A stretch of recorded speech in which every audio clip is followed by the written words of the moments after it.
Welcome back to a special edition of the Smokebox for BREALTV. I'm Dr. Green Thumb, aka Be Real, here with one of the most special guests we've had up in this bitch. My man, my brother, George Lopez, up in here. Legendary. Man, I told you we were gonna make it happen. You did say, man. Yeah, I gotta say, it's crazy because I know, some people know you get down in the smoke culture, and other people are probably like, "What? Get the fuck out of here!" Maybe my daughter.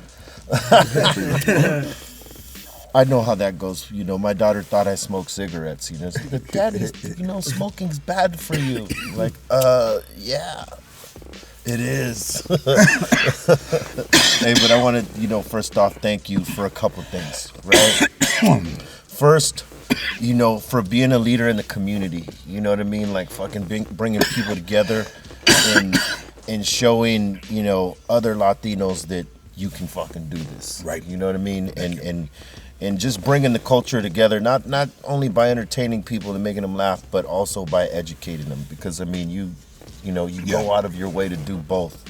And that shit is incredible. The other thing is for inducting us onto the Walk of Fame. That was fucking key, and your speech was fucking off the chain. I mean, those are the things that you don't think. Like, I was saying to people that when I was doing clubs, improvs on the road, punchlines, Funny Firm in Chicago, and your guys' shit started to come out, I had it with me. I had it on the plane when you used to get on the plane with your 40 CDs and that folding Pro Logic thing with the plastic in between, flipping through them, that you would have on your visor.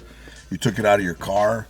That when I was on the plane or in the hotel or backstage in the green room, trying to get motivated and I'd put your guys' stuff on it, just the full circle was amazing, bro. And it's crazy because we obviously we've been fans of you for the longest time, so it was just a matter of time where we would connect, and we connected at Laker games because we're both that's where we met. Fucking crazy Laker fanatics. We pretty much go to every game, and it was just a matter of time before we think so, linked right? up. Yeah. I think the first time we hung out, I think and smoked out was when we did that thing for not Rodman, Kobe. No, it wasn't Kobe. It was World Be Free. Ron Artest. Meta World Peace. Ron Artest. My man Ron. Right. My man Artest. World Peace. Cool dude, and he could rap. That's right. We did Go Loco. Yeah, we did Go Loco. We smoked out a little bit over there. Fat Joe was up in there with Joe. It's funny, man. Like, I gave him a car when I had my talk show. No shit. I gave him a car. I got a Hyundai Sonata, and we stripped it of all the emblems. I think pure platinum did it. Platinum did it. Platinum Auto, He did it platinum auto. So he did it with like Laker colors, purple and gold seats, the emblems. You open up the floorboard, had Laker lit up when you open the door. And boom, man, one time he was playing, they were working on this car, and he goes, "Hey," and he goes like this to me, like the steering wheel. He goes, "Hey," I said, "It's coming, man." I said, they're painting it. Like, he thought I was fucking around. He thought and then you were all of a sudden, around. boom, man, here's this ride. And some guy sends me a picture, and he goes, "Yo, man, I think your boy got pulled over. He's on the freeway. The guy control pulled him over." But I gave him that ride, man, because pimped out that ride. That's a great gift right there, bro. And he's a cool motherfucker. I gotta tell you, fucking dude. Yeah, it was cool working with him for that little bit of time, man. Let me ask you this, bro. Like, you've been touring a long time. You still have an active schedule. You work like crazy. I mean, you came to one of our shows not too long ago, and you flew right out to go do a show. Yep. And same thing with with the star induction. I mean, you did the thing and then you were off, man. I mean, how does it feel to be that busy all these years later? I mean, you've been doing this for quite some time. June 4th of 2019 is my 40-year anniversary. I was 58. So I was still in high school. You look good for 58, San bro. Fernando High. Well, it's just even in the morning. I don't recognize myself. The pinche viejo, this fucking viejo walking around. I don't recognize myself, dude. The voice is way deeper. And yeah, you're like, wow, who's that? I thought we're in a row, babe. Oh, that's me. So, but looking back on the 40 years, is, you know, when you're a young artist, you're trying to do whatever you're trying to do. It's fucking hard. And, you know, looking back on the 40, like I was like, well, what motivated me to keep going back when you're not good for a long time and you still go, bro? There's no money. 5 minutes, 3 minutes, 10 minutes, 12 minutes, and there you are, man, going back. I mean, it might be how kids end up getting out of Eastlands, like what Oscar did, like just fighting your way out. Yeah. You know, I'm fighting my way out. You feel it has changed much, like compared to these days? Because now, like being a comedian is kind of like a trendy thing per se. You know how everybody wants to be an artist, but like the steps that you took, I don't think some of these comedians might ever experience it ever in their life. No, you know what's crazy now is that in some comedy clubs, like if you have a lot of followers, like if you're on Instagram or Twitter, you have millions of followers. Right. There's no cluster like 3 dudes together, and then you'll fucking do a week at a comedy club, make some pretty nice change, man. Yeah. But you've never stepped on a stage, you've never told a joke. They sit up there on a couch and they might play their videos. Yeah. You know, I think you made it easy for a lot of comics to come out. I mean, because you pretty much kicked open the door, you know, and a lot of the guys didn't have to take the same steps. And because of the social networks, you know, like Instagram, you know, you could be doing comedy for only like 6 months and then touch a fucking stage and do a big show. It's kind of like the same thing where, you know, not too long ago in rap music and hip hop music, you know, 20, 30 years ago, you had to be co-signed by somebody and you had to actually be good at that skill. You had to be doing it for a long time for anybody to take you serious. True. You know, and then it switched over to where motherfuckers that had only been rapping like 6 months to a year now got deals and they're fucking doing these big things. I know, right. So it's festivals and shit blowing up, So it's got to be sort of similar in comedy, right? Yeah, I think so. You know, I think that you were trying to do the Tonight Show in the 80s and then Arsenio hit. And Arsenio changed kind of everything, you know, and he doesn't get a lot of the credit that I think he deserves. Much respect to my man. Absolutely, man. I mean, that guy had rappers on I was on the show when Ice-T had Cop Killer. Yeah. The day that whole thing blew up out here in L.A. Oh, I remember that. We were doing that show. It was, Ice-T, myself, and I forget who was it? Because I saw that show. And then we did it when I went to the show when he brought Vanilla Ice out and he was like saying, why you know, this and Hammer. Back when they had their beef, Hammer. Yeah, that's right. Ice. They did have beef. So that was like the place you know, like Charlie Rose, man, he'd call you out on it, you know. He'd call you out. Yeah, man. I gotta say that was he did a great job over there, man. I mean, fuck, like. You know, through your comedy, I mean, you opened up some doors for yourself. I mean, you got on TV, you had your own HBO specials, you had your own show. Right. You know, aside from still working and doing the stand-up and shit like that. And tequila now, too. Yeah.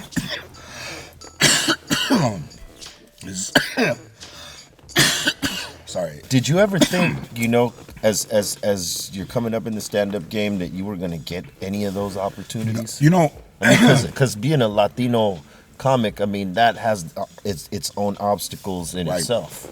Right. You know, I never thought that there was a position where you could be a comedian and then end up with your own show. The first one that did, like Bill Cosby did it. He had, you know, albums but Freddie Prinze or Richard Pryor would do guest spots on TV and in the movies. And then you start to, you know, I was kind of in my early teens.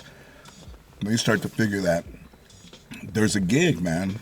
Yeah. That you can have your own show. I never imagined it happened. I wouldn't even know what it was about. Yeah, because, I mean, you know, even like Red Fox had Sanford and That's Son right. and stuff like that. That's right. Yeah. I mean, it just seemed like, you know, you were able to touch all these different bases, man, and keep going, you know, because everybody has a run and then, you know, you don't hear from them for a while. And, right. You know, they either come back heavy or they just disappear. Yeah. And you've always been out there. I mean, shit, anytime they show you on the fucking cameras at Staples Center, there's a whole lot of love out there. I know, man. It's wild, dude. It's you know, nobody has a run like that.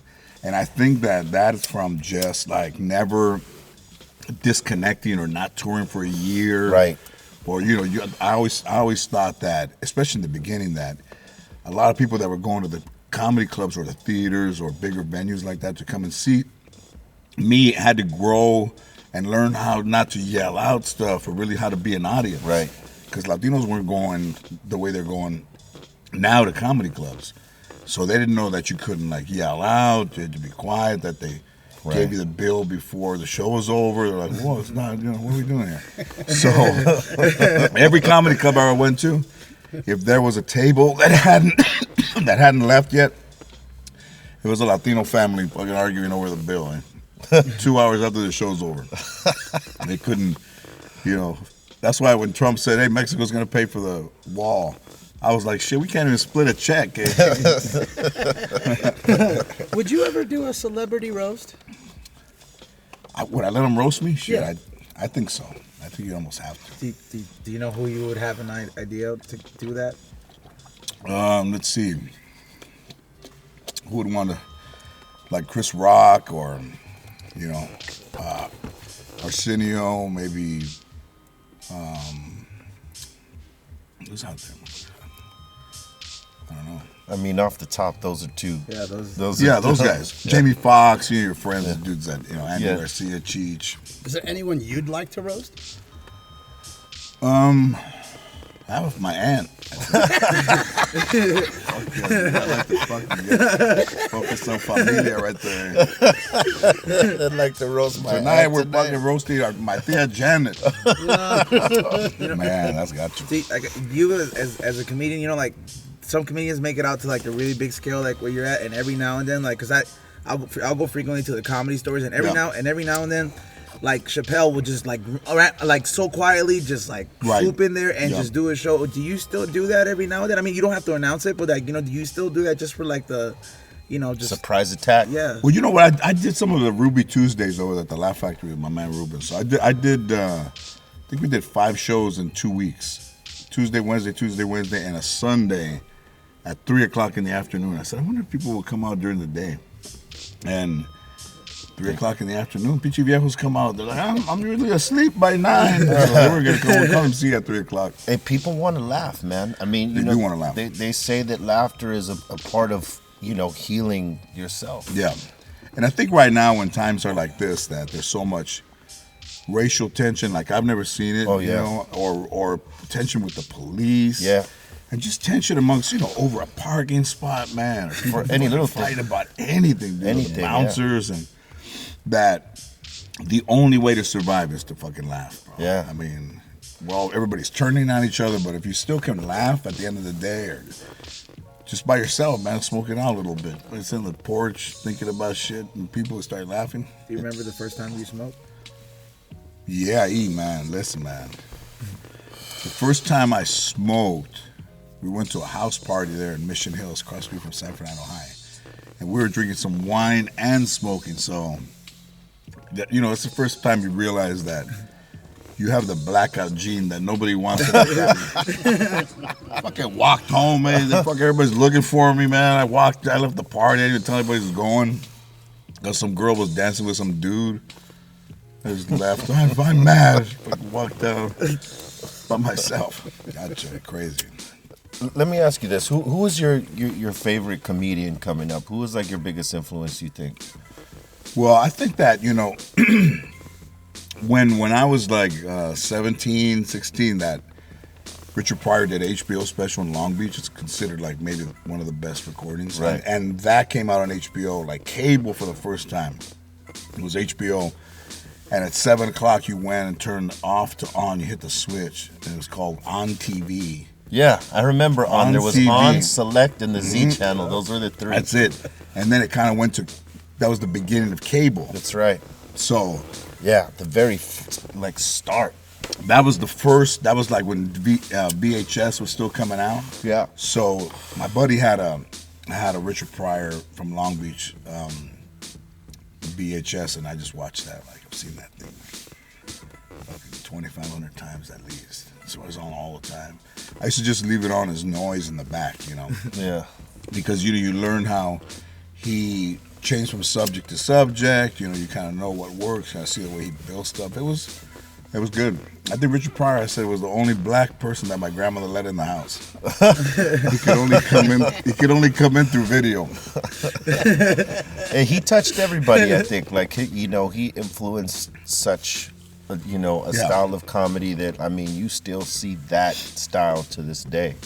But, I think you did that for the Latino comedy, comics as well. Because, I mean, you came out with a certain style Right. that was all your own and that was relatable to anyone. Like the stories that you tell, Yeah.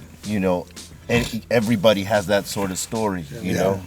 And I think that's the coolest shit ever because, I mean, after you came out, there was a lot of dudes not necessarily trying to be you, but, you could tell the influence was Yeah, there. I think so. I think that I'm not sure if anybody, there was Paul Rodriguez and then me, Yeah. Angel Salazar, a couple dudes from Leguizamo, but they're just like a Broadway. I'm sure if he really did the clubs, but in just trying to make something relatable, you're like, okay, you can either talk about like car companies or talk about medicine, or you can talk about your aunt or your uncle. That I have a joke where they told my uncle that if he drank, he had cirrhosis of the liver, he had his foot could possibly be amputated, and he was at a high risk for a stroke. And he never went to the doctor. And my joke is that he went to the doctor like, ooh, like he heckled the doctor, like, oh, that's all gonna happen to me, oh, and never changed his behavior. He's like, is that it? Yeah, they never change their behavior. They go to the doctor and say, hey, we're gonna cut your foot if you keep drinking. And they just like go home. And I thought they said not to keep drinking. I got 2 feet.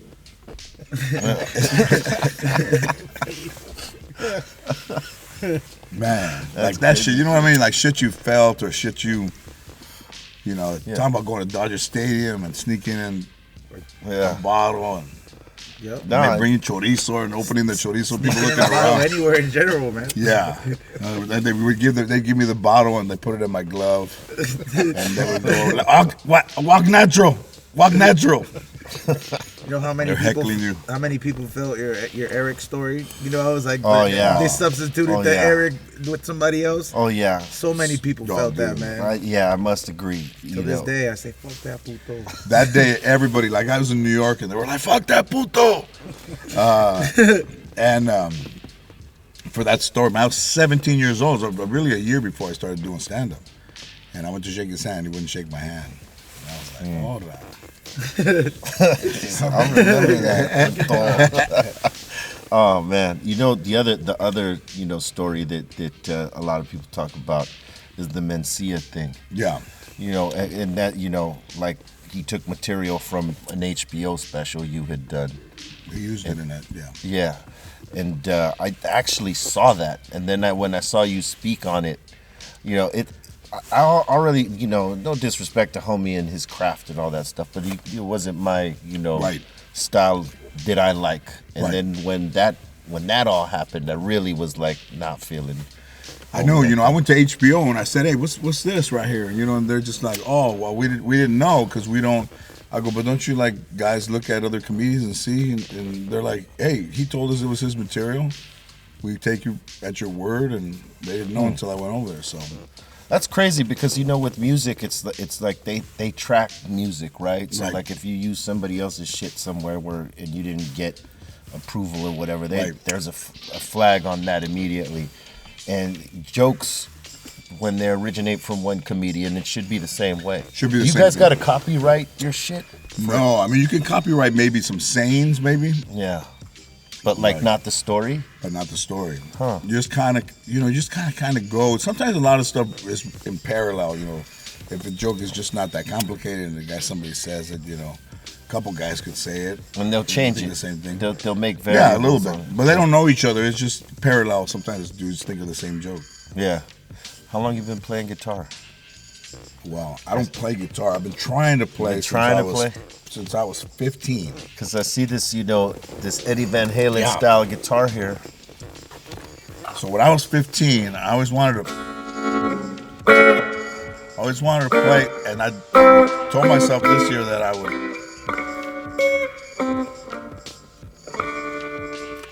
I'll be in Las Hadas. It's Friday and Saturday.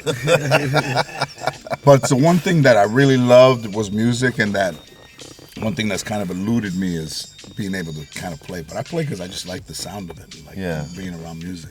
So you tinker with it and stuff like that? I tinker with it, yeah.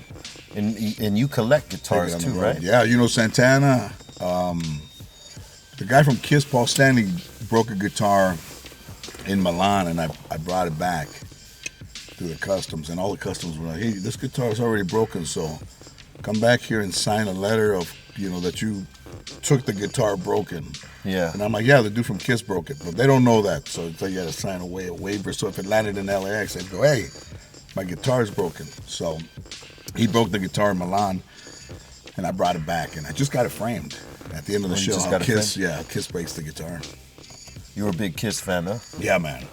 First show I went to was Kiss in 1976. They knew how to put on a fucking show. They did, like fire and explosions, and now more fire, more explosions, more makeup. Valpo's almost 70 years old, man. Talk about being in the game, like 50 years. And they still go after it. I saw a Spinal Tap moment happen for them one time. We were playing this thing called Rock and Ring, I think, in Germany, right? There's a series of those, and we were playing one of them, on the same bill, not necessarily the same stage. They were on the main stage, we were on the second stage, and there's like 3 or 4 other stages, right?